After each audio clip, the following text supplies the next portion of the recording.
All right, ladies and gentlemen, welcome back to the Black Male Archives. I am your host, Rodney Freeman, and I have Steve Wilson with me today. Sir, how you doing? I'm good. How you doing? I'm doing good. I'm doing good. I'm glad that we connected. We connected over LinkedIn. I see that you were doing some good things with Chicago Scholars, but you are in school right now. What school do you attend? I attend the Ohio State University. The Ohio State University. And what year are you in the school? I'm in my third year. In your third year. Okay, so how's it been going to school so far? It's been a journey. Yeah. That's my key word for my whole experience. It's been a journey. A lot of different learning experiences, Hmm. and it's really just been eye opening, to Hmm. say the least. I'm a first generation college student, so I'm the first person that ever like traveled outside of where I lived Yeah. to go into attend school. Um, and so it's been a blessing. It's been a lot of growth. Hmm.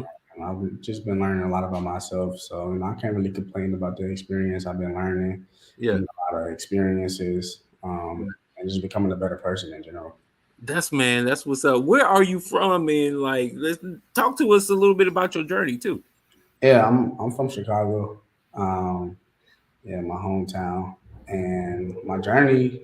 Uh, I mean, I'm just a child that came from hardworking parents. Um, I'm not sure if you can hear us in my background, but Yeah, that's all right. We just keep it moving. yeah. But my parents, my dad, he went into the trades, Hmm. and so he works as a stationary, I think stationary engineer right now, Okay. um, and that kind of sparked like my interest in STEM. Hmm. 'Cause he always used to fix things around the house, and he always used to fix things for other people as well. Yeah.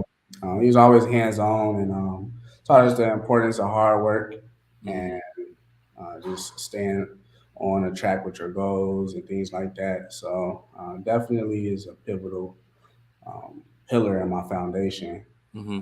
Um, and I mean, just like any other black male growing up in Chicago, Hmm. uh, I can't say just like because I did have a solid family figure, Hmm. family support, things like that. But um, I think that it was always um, I guess an image of what black males are like in Chicago, Hmm. just especially growing up in the era where I grew up in, where social media and like the media was really catching on. And I mean, Chicago already had its like reputation and things like that. So, Hmm. but I think that growing up in like the 2000s when I grew up, I was born in 2000. So Hmm. I think that it was an interesting period because there's a lot of people being that was famous from Chicago that was Hmm. becoming mainstream too. So I think that in a sense, I never really wanted to be like anybody else but myself. Hmm. Um, but I did have a lot of different friends. I had a lot of friends from all different types of walks of life. Hmm. My family was from all different types of walks of life. So Hmm. Hmm. um, I think I had a real diverse like viewpoint on like the world in general. Hmm. And I mean, even that is a relative statement. But I think that it's been giving me like the foresight to kind of be like more observant and really see things from a different point of view. Yeah. I think that that's helped me excel Yeah. to where I am right now. Yeah. Talk to us about because I'm from Chicago too, and Okay. we are from different generations. So talk to us about the generation that you grew up in and the things that you had to deal with. Is vastly different from what I had to deal with. We didn't have the social media, and we had to cut it off at 8 o'clock at night if we wanted to be on the landline. Yeah. So I mean, but you guys is 24/7, right? Yeah. So talk to us about that struggle and and how you were able to kind of stay on this track to go to college. I mean, I can't say that it was a struggle for me, Okay. um, but I think that every every like every child that was growing up in the era which I grew up in was seeing the different influences and Mm-hmm. things like that, and it's like seeing what's popular. And I think that it really takes a child that like has a good foundation to kind of not be drawn to those things. Mm-hmm. And I mean, like just with everything, I think that the music really had a real important hold on us, and it kind of Mm-hmm. still does. Mm-hmm. I think that, I mean, growing up in 2012, I mean, everybody was listening to um, Chief Keef and Lil Durk, Mm-hmm. and all those type of people. Yeah. Lil Herb. Mm-hmm. So I think that it kind of it's interesting because it's people that actually live the experiences that they lived, and those are valid portrayals of the way that they lived. Mm-hmm. But for a lot of children in Chicago, a lot of children didn't grow up like that. I didn't grow up like that. So I think that the important thing was noticing, like, I can appreciate the music or whatever, but I gotta understand who I am, and not try to be somebody that I'm not. Um, so I think that if we talking about struggles, that was probably a struggle in what you're asking. I think that Mm-hmm. may have been a struggle. Mm-hmm. Um, on top of that, it was just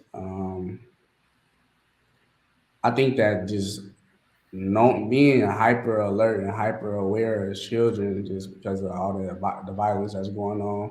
Mm-hmm. Um, I think that myself, like, I feel like I've always just been alert. Like, it's I feel like now that I'm growing and I'm getting older, I'm 22 now. Mm-hmm. And now that I'm like removed from that environment and I'm in college, and it's I'm learning that it's hard for me to relax sometimes. And I think that is it's two different reasons for that. One is just another part of my personality that's Mm-hmm. just ambitious and always feel like I need to be doing something. But Mm-hmm. another part of that is just like comfortability. Mm-hmm. So I feel like when you're in Chicago, you're forced to try to be in control of your environment, but you can never really be in control of your environment because anything can happen anywhere. So it's Mm-hmm. like you're just always on edge in a sense. Mm-hmm. And I think that that kind of affected me coming to Ohio State because it was hard for me to get friends in the beginning stages. It was hard for me to like trust people because these are people that's coming from all different types of walks of life, all different states and things like that, and they have a perception of how people from Chicago act, and they have a perception of the way that we live too, and they will tell you. And Yeah. I think that that was a I can't say that it was something that I got over because it's not something that I think that I need to get over. Like, Mm-hmm. um, I don't feel like I need to change everybody's perspective on how I'm supposed to act. Like, Mm-hmm. I think that's for them to do. But I Mm-hmm. think that I will show you that Yeah. Yeah. what real is. Like, I will show you that people like me do come out of Chicago and do great things. Yeah, yeah, man. This is awesome, man. I'm glad you're talking about this and just it seems like you also have this resilience to just want to like you said, you already said your ambitions, but you have this resilience to kind of continue to progress. Talk Mm. to me about where did that come from? Where did that motivation come from? And then also then we can get into like what you're studying in. But yeah, where Yeah, did that come from? you know, I like to say that all roads kind of lead back to my parents and my dad. Mm, I think that he really instilled hard work. If you want to ask me where I learned hard work and like discipline and sacrifice from, I learned mm-hmm, it from him. Um, and I think that I think that him, and then I had other like figures that I would look at. I it may sound funny, but I always looked up to Derrick Rose. okay. Derrick Rose is my favorite basketball player. He still is. Yeah. Will forever be. I think that just his demeanor and his mentality and how he approached things, Mm-hmm. his tenacity, Mm-hmm. um, he wouldn't accept no for an answer, and he didn't. It was just straightforward. I'm working, like Yeah. every when you if you seen Derrick Rose play, it's not too much emotion. It's just work. Yeah. Um, so I think that those two figures definitely had a real big influence on Yeah. why I am so ambitious. Yeah. Yeah. And talk to us about this career path that you're going down. Yeah, Believe in mechanical engineering. Talk to us about yeah, how you found out about that, and then why mechanical engineering. yeah. So I've been in, like I said, I've known about engineering and different engineering concepts since I was young because my father. Mm-hmm. Um, but outside of that, at one point when I was a child, I wanted to be an orthopedic surgeon. Mm-hmm. Um, and which I definitely want to tie back to this because that's a very important connection that I just made. I never said it. I never thought about it until I just said it out loud. Mm-hmm. But I used to sprain my ankle all the time when I was playing basketball. So Mm. I'm gonna just leave that right there. But I think that I knew that I wanted to be an engineer. I was in my eighth grade math class and we were doing algebra. And like I said, I used to play basketball all the time. Mm-hmm. And my eighth grade teacher was teaching us about parabolas and because we was going over the what is it what's the formula? Can't think about it right now. Um, Pythagorean theorem, or no, it wasn't. oh, It okay. wasn't Pythagorean. It was like that. Anyway, um, I'm the wrong person. 'cause I was about to say the formula and see, Yeah. but he took us to the basketball court, Mm-hmm. and he made us shoot basketballs, and he was like, "That's the motion in which the basketball creates is the same thing that a parabola is, and Mm-hmm. the path that the basketball travels is the same path that parabolas create." And you can extract all different types of data from that and things like that. And so I knew then that I wanted to be an engineer because I mean, then he even went further to break it down how engineers work on things like roller coasters and things like that. And it just seemed fun. It Mm-hmm. just seemed like it was fun because it explained why things happen in the world, Mm-hmm. how you could do things in the world. Mm-hmm. Um, and and that and that was my belief at that point. I could keep going about how I still think about it now, but I'm gonna Yeah. keep it there. So I think that moving forward from eighth grade, I went to Lindblom Math and Science Academy, um, and they have an engineering program. So I was in engineering classes my freshman year through senior year. Mm-hmm. So I was going throughout that curriculum, and that was it just kept on building like a snowball effect. Mm-hmm. And on top of that, I found out what the National Society of Black Engineers was. Um, I attended a couple of events on my own and really pursued understanding what that was. When I found out that the founders were from Chicago, Mm-hmm. outside of Arthur Bond, which is their advisors, but when I found out that the founders were from Chicago, the Chicago Six, that made me more prideful. And then I found out, let me get it right. I believe five of the founders out of the Chicago Six Mm-hmm. went to Lindblom. Mm. So, but don't quote me on that. I believe so, but I haven't said it in so long. So Don't quote me. we got to do some research on that one. Yeah, I know for sure three of them did. Okay. I, Okay. I want to say five of them did, and then the Yeah. other one went to Morgan Park, I think. Um, Mm. but that just kept on igniting my fire. Yeah. They're from Chicago. Five of them went to Lindblom. I'm from Chicago. I went to Lindblom. It just made me feel prideful of where I was Mhm. and like what I was doing Yeah. because they've created an organization that's nationwide, worldwide, and Mm-hmm. it's impacting the youth. Mm-hmm. And so I joined. I created. Well, I didn't. I can't say that I created, but I was a part of the creation of the first NSBE Junior chapter Okay. at Lindblom. And so I served as an officer Mm-hmm. my junior and my senior year in high school. Mm-hmm. Um, and so yeah, I was. That's been my journey from high school. And then when I got to college, um, it was the same thing. You know, I already knew what my focus was, so it Mm-hmm. didn't really. At that point, I didn't think that I needed more Mm-hmm. motivation until I stumbled across a concept which is called biomechanics. Um, and so that leads me to where I am today. Mm-hmm. I biomechanics is like the combination of you got bio, which is the body, and then mechanics, which is like mechanisms, like moving things. And so when you look at the body is a machine. We Mm-hmm. have different levers and different systems, things like that that make us move efficiently.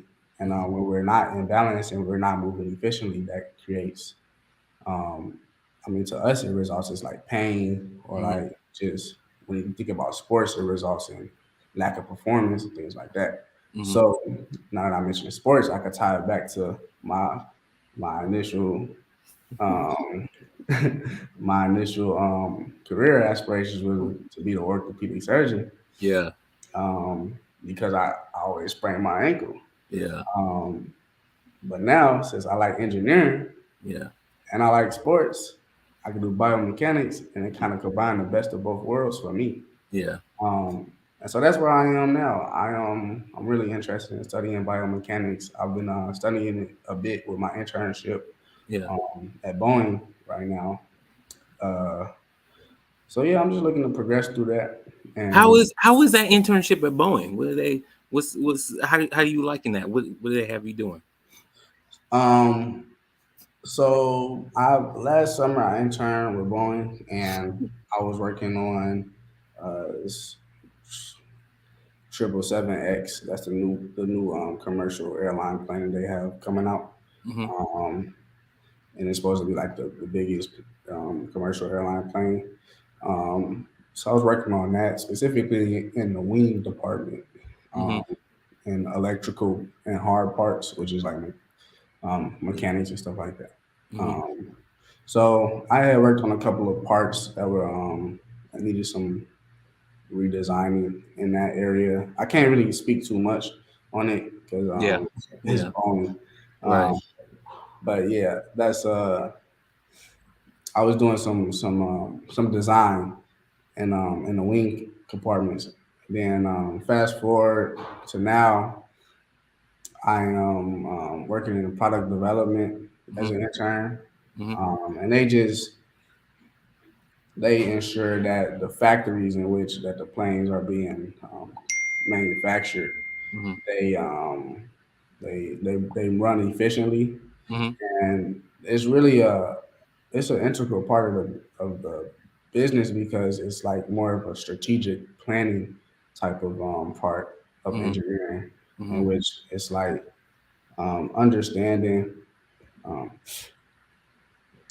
understanding the needs of the people that's in the factory that's on the floor working, understanding the processes Mm-hmm. in which how the things are created, like where we get the base of our plane, which is called the fuselage, where we get that from, and then the different flow days in which the assemblies Yeah. um, for the plane are supposed to how everything is supposed to be facilitated in each day and the progress of the manufacturing. So it's an interesting role because it's like I like planning. I like organization, and I like processes. And although I do need to become more organized in my daily life, I like to see it applied in engineering because engineering is so cool because it's like it's not so much that I'm an engineer. Mm-hmm. It's like I'm a problem solver, and Mm-hmm. I didn't go to school specifically. to become an engineer. If you think about, I went to school to get the tools to be able to solve problems at a high level. Mm-hmm. So it's like you can approach anything in the world with an engineering mindset, Mm-hmm. as long as you have the tools and the knowledge to be able to break down that problem to get the desired result. And so, um, yeah, that's that. And then I'm also working with the human factors and Yeah. ergonomics at Boeing because of my interest in biomechanics. Mm-hmm. So, yeah, Man, Steve, this has been really great just to hear, you know, your I don't know what to say, really hearing your story, your journey in college, but just being able to talk to someone of this newer generation for me is really is very impactful, and I'm glad that we had this opportunity to sit down and talk and really capture your story to share with other listeners right, that I know definitely can relate. yeah. Can you tell everyone else what if there's any other projects that you're working on, and then also where they can follow you on social media? Yeah, Um, yeah, go ahead. for sure. I was hoping you asked this question. Yeah. So in 2020, I started a nonprofit. It's called Unprecedented Chicago, and basically it's a peer mentoring organization, and it kind of mirrors the way that I was brought up, and it mirrors the support that I had along my journey that I spoke of previously. I didn't speak about all the people that helped me throughout that journey, Mm, and so it's really just a me paying it forward to the next generation, and trying to get a lot of guys out of Chicago that need support mm-hmm, to help them reach the potential that they can. Because I believe that in the communities of Chicago, it's a lot of untapped potential, and I think that nobody is innately like born with bad intentions. I think that it's about how you formulate that child, and so I feel like having the right resources, having the right support systems is important. And so that's what I hope to provide with my nonprofit. And so for the past couple of years, we've supported about 16 scholars, and we've awarded about, mm, I want to say, $12,000, mm. $12,000 in scholarship. That's Um, awesome, man. yeah, Congrats. $12,000 scholarships, and then we've also connected them with mentors. Yeah. We've served as mentors. Me personally and my co-founder Winston Reed, who also went to Lindblom, Mhm. we've supported them and tried to help them along their journey while we're on the same journey with them. So Yeah. um, yeah, so that's the other project that I'm working on right now. And yeah, to answer the rest of your questions, you can support me by following Unprecedented on Instagram. Okay. Um, it is unprecedented shy.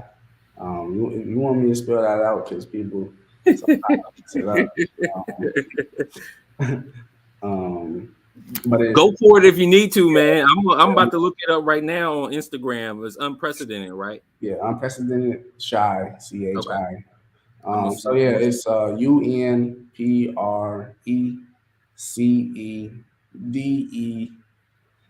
UNPRECEDENTED and you'll see what we're all about.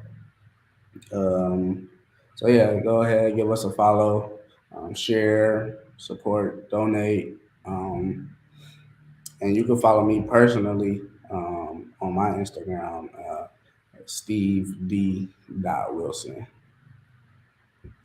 Steve. I think I got it. Is this it? Let me see if you can. Can you Yep, see that's it? it. That's I it. don't know why my camera's. No, I saw it. You saw it? Yep, There you that's go. There you go. Yeah. Okay. Good. Good. Yeah. So I got you. I'm following you, it. man. You doing great work, man. At 22, man, I wish I was able to do had the foresight that you have, man. I Great job. appreciate This that. makes me so proud, man.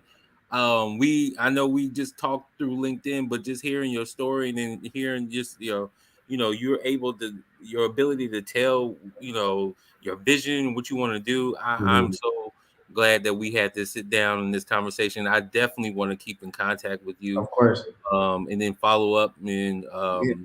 yeah, just make sure that we stay in touch. But Steve Wilson, thank you so much for being on the Black Male Archives, where we capture, curate, and promote positive stories about Black men, which you are one of. We appreciate your time, sir. Thank you. Thank you for having me. It's been a pleasure. And awesome. All right, you have a good night. You as well. All right.